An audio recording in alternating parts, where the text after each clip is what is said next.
When you need a knight dead, I mean dead, you call in the Astra Militarum Shadowsword.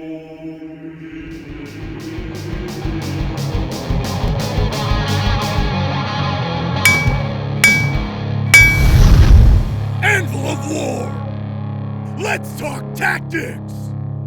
Hey guys, and welcome back to Anvil of War Gaming. Today on Let's Talk Tactics, we're talking about the Astra Militarum Shadowsword.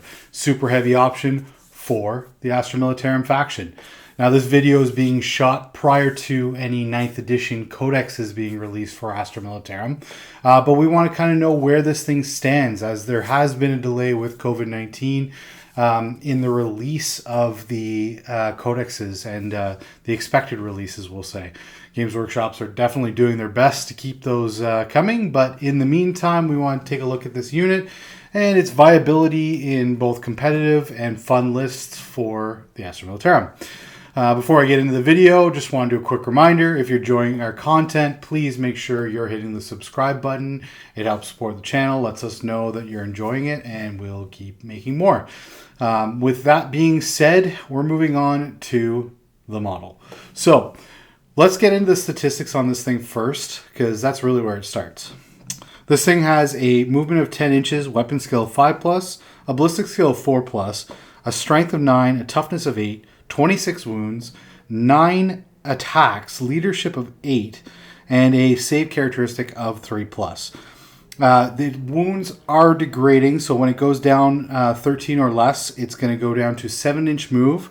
It's going to have a ballistic skill of 5+. It's going to go down to 6 attacks. And then from there, 6 or less wounds, it's going down to 4-inch movement, which means it's just chugging, and ballistic skill 6+, and 3 attacks. Now, this thing, it's definitely missing some statistics that I think would make it a lot more viable competitively.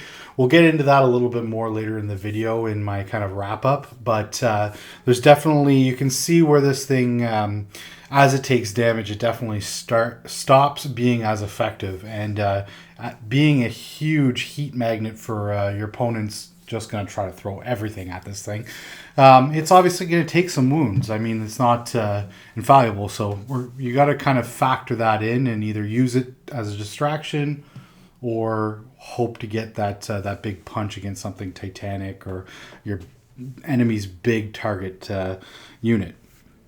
Speaking of big targets, let's get into this thing's weapons and potential weapons with its loadout. So it comes stock with the Volcano Cannon. It's a 120-inch range weapon, 3d3 shots, strength 16, AP -5, 2d6 damage per shot. Just remember that, because that's big. And it rerolls wounds against Titanic models. It also has the blast special rule. So it's a scary, scary weapon. I mean, we've seen this on other models, and it does do a lot of damage when it hits. 3d3 kind of, I mean, you're going to, on average, you're going to get 6 shots, I guess, technically. But if you take special, specific doctrines, you can obviously alter that a little bit. Going from there, it goes into having a twin heavy bolter mounted on the hull. Heavy bolters are damage 2 now, so rejoice. In addition to this, you also have the ability to take sponsons. Now, sponsons can be equipped with either twin heavy flamers or twin heavy bolters, and then they're always equipped with the las cannon. These can start to get costly, but you can take up to 4 of them on a model. I recommend taking 2, that happy medium, but I mean, obviously, if you really want to put some serious DACA downfield, then taking potentially, what is that, 5 twin heavy bolters could be lethal. And then with the range increase on heavy flamers, I mean, that's also a viable option. Now, in addition to this, it can also take a 100 killer missile. It can take a storm bolter or heavy stubber in addition as well. 100 killer is never a bad idea. I mean, it's a good idea to just toss them on everything that can, I think. It's just a great toss-out shot that can possibly hurt something big for a relatively reasonable points cost. Moving on from there, this thing does have a melee weapon. It has the adamantine tracks. It's strength user, which is 9. It has -2 to the AP, and it's a damage D3 weapon. Now, obviously, this thing has 9 attacks in its top profile, then goes down to 6 and then to 3. But it's still nothing to scoff at, and we'll talk about that when we get into stratagems. But you can do some nasty stuff with this, especially like countercharge type tactics. Going from there into the unit's special rules. So obviously it has the explode special rule. It has smoke launchers. It has the steel behemoth special rule. And this has been FAQ'd essentially to allow it to fall back and charge. And also it can target outside of engagement range, units outside of engagement range when it's in engagement range. So instead of having to fire at what is in engagement with you, you can fire outside and pick targets, and it's great. It's a vehicle, so I mean, it comes with all the perks of 9th edition for vehicles related to that. It also has the Shadowsword Targeter special rule. What this is it's a +1 to hit against Titanic enemies. So if the enemy has a Titanic keyword, I mean, there's lots of stuff out there, then, you know, that +1 to hit going up to 3+ or 4+ when it's bracketed the first bracket can be a big difference. Obviously, you know what this thing wants to be targeting based on its rules. Again, remember that you're rerolling wound rolls with the Volcano Cannon against Titanic as well, so it's a big deal. Going from there, we're going into the sort of recommended doctrines for this. Now, obviously, if you want to go the classic route, you could go Catachan, get that reroll for the number of shots. Reroll one of the dice. I mean, it could be the difference from you getting a single shot on one dice to 3 shots, and that can be a significant difference depending on how your other dice do as well. From there, I mean, Valhallan's nice. That allows you to double the amount of wounds remaining, counting on the model for its brackets, which is a big deal to keep this thing chugging for a lot longer.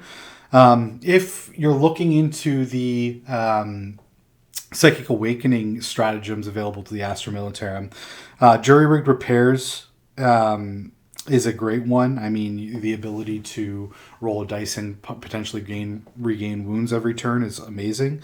Gunnery Experts is obviously the Catachan equivalent, and it's a good idea to throw on it. Now, quick little mention I want to get into with this thing.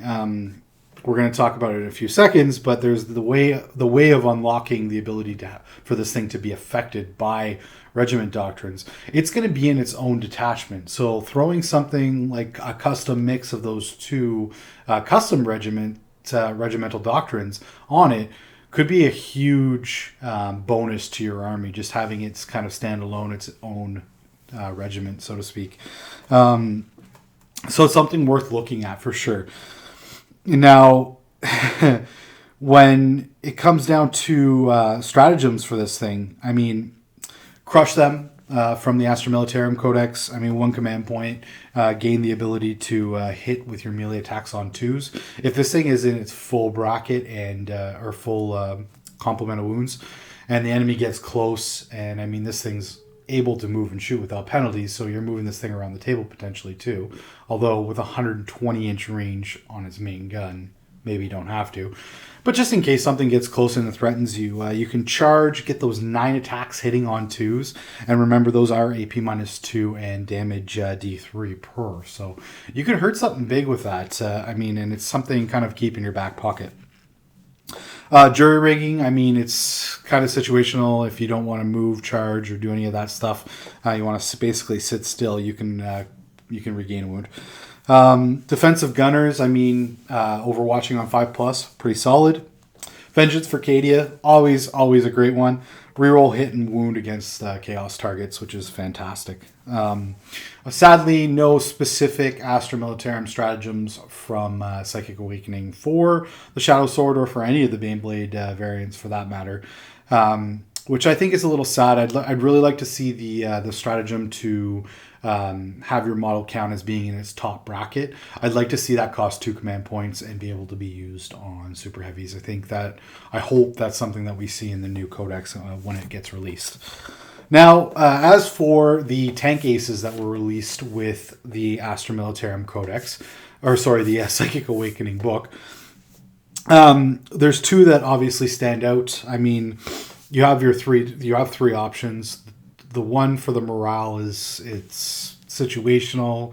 I don't know if you'd ever really build an army around that, but maybe you would. And if you are having success with that for whatever reason, comment in the video below and let us know what you're doing with it. But hull down deployment, basically it gains the benefit of cover until it moves. I mean, this thing going up to a 2+ save, potentially even better. We'll talk about that again more. But it could be big. I mean, this thing essentially gains an invulnerable save against most high AP weapons, right? And then going from there, you also have the Steadfast Leviathan. I think this is the winner, personally. And this is the ability to give it the regiment keywords. You can make a custom regiment and it gains those abilities. And again, that's really big when you look at the jury-rigged repairs and gunnery experts. Stacking those two can be really strong. So as far as unit synergies with this model, I think the real winners are going to be. There's only really 2 units I really see, unless you're doing Catachan and you want to do Harker or something like that. But if you you can either take a Astropath or a Primaris Psyker, and just give them the ability to cast some defensive psychic powers on this thing. Give it the -1 to hit or the increased armor save. Could be really good as far as increasing the survivability of this thing.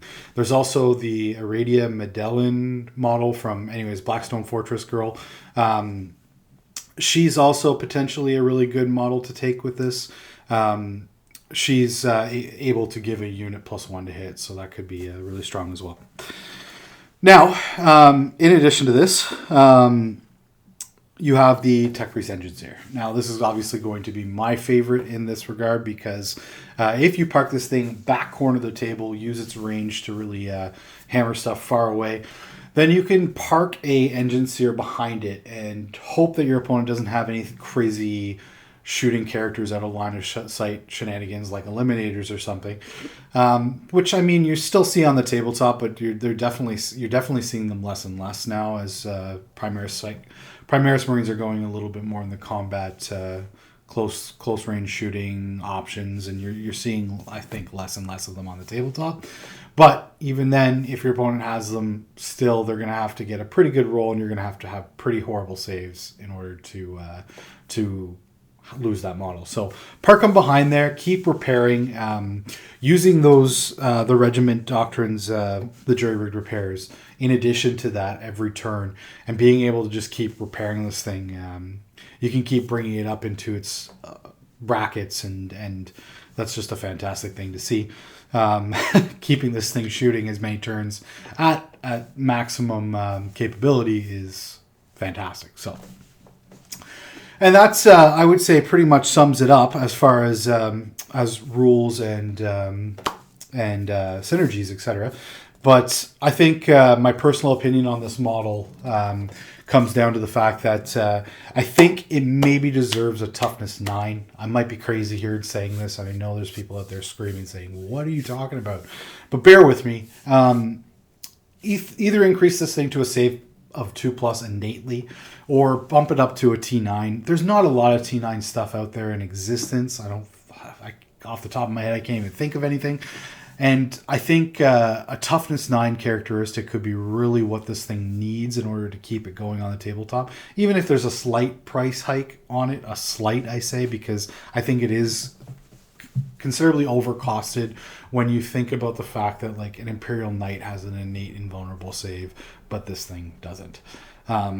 It needs something, a little bit of something to increase the survivability of it. And also, again, I'd like to see some stratagem support come from the new codex. I'd like to see maybe specific stratagems for each variant. Maybe not each variant, but maybe like break them down into their subclasses depending on what they fall into, because all of them do kind of fit into specific molds. 3 essentially different frames, we'll say. And then it would be kind of cool to see that, or again a stratagem, maybe 2 command points to allow them to fire at their full capacity or their full wound complement for that turn, with all the statistics that go with that. So Yeah, those are my opinions. Is it a good model? Yes. Is it a great model? Is it competitive? Probably not at this time. But who knows what the future will bring for the Shadowsword of the Astra Militarum. Thanks for watching, guys. Sponsored by...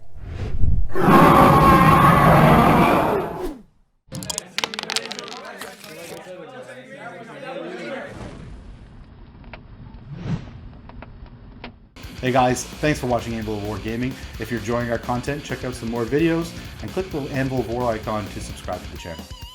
When you need something dead, like dead. Not something, not anything. Why do I keep messing this up? One more time. Forgot to turn the lights on.